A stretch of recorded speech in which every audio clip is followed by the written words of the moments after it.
Oh, hi there. You're in for a special treat. Since it's the holiday season, why not have a holiday special? I want you to keep two things in mind. One, when I'm in a kitchen, I'm in the kitchen.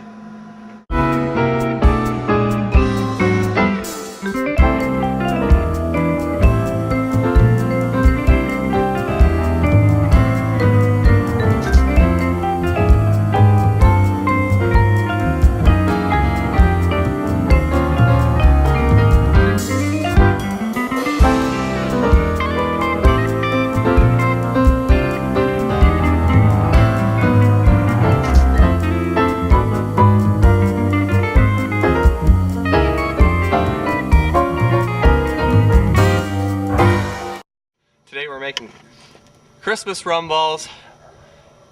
You're with Brad Marshman and you're in the kitchen. You're in the backyard. So we'll take a look quickly at our ingredients and our tools. You can see there we've got a measuring cup. Oh, just a bit of eggnog to keep the cook going. And nothing says rum balls like the good stuff, some rum. Now folks, before you make rum balls, it's always important to test the rum. Give her just a little stir there to make sure everything looks good. Well, we're off to the races.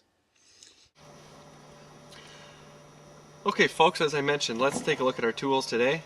Measuring cup, whisk, we've got a fork, cheese grater, cheese and rum balls. Hold that thought. It's the lid of a bowl. Ground almonds.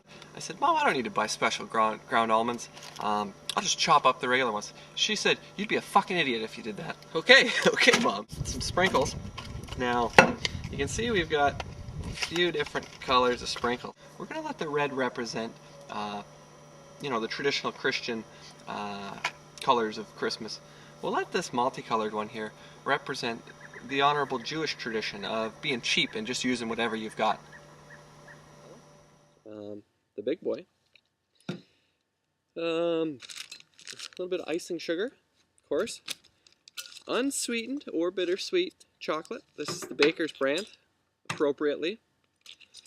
Little cups here. Nice clear bowl so you can see what I'm up to, no tricks.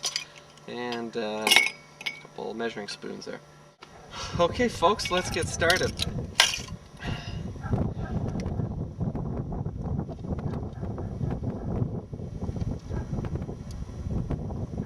Now let's get started with the recipe.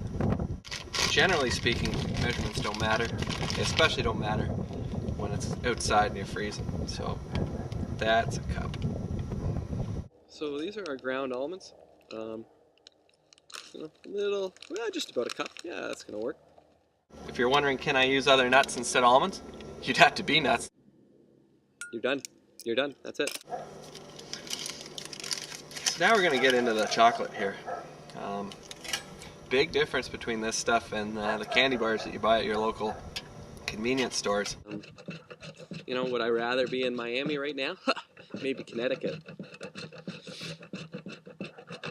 Time in grade 4 I had made a Christmas card for the folks and I had put Merry Xmas, and my teacher commented that I had crossed out Christ, and I told her she was a slut and that my bubble letters wouldn't fit on the card.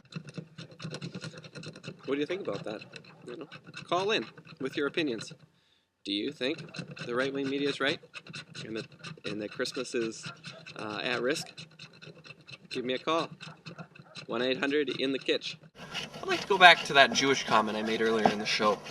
It was as insensitive as it was inaccurate. As you can see, I've been just battling with this motherfucker, and I'm doing not too bad. That's not a bad idea. Fuck me. I'm gonna melt the rest of those fuckers, and then I'm gonna come back and we're gonna finish this whore off. It is frigid.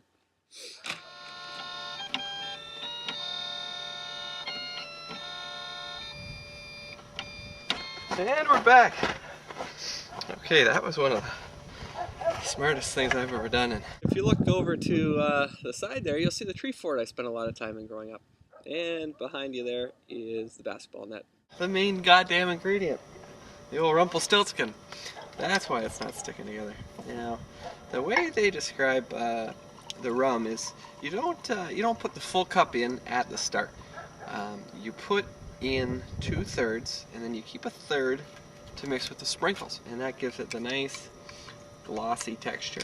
So that's what we'll do. I'm just going to spread the wealth here. Unlike my Uncle Lou, this mixture doesn't seem to be able to absorb any more rum.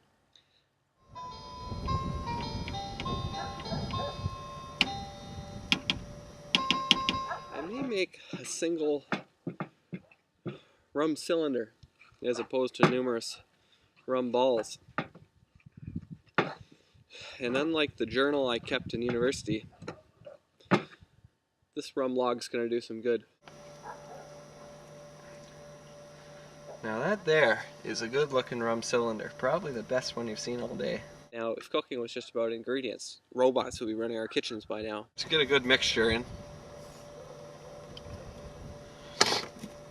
And yep, don't forget about those ones. We're going to add a little rum for color.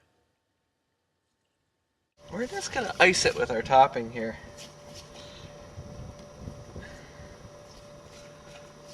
We're going to call it a day. You've been outside of the kitchen today with Brad Marshman. This will get eaten one way or another, but that's it. Until next time, turn the carols up and have a Merry Christmas.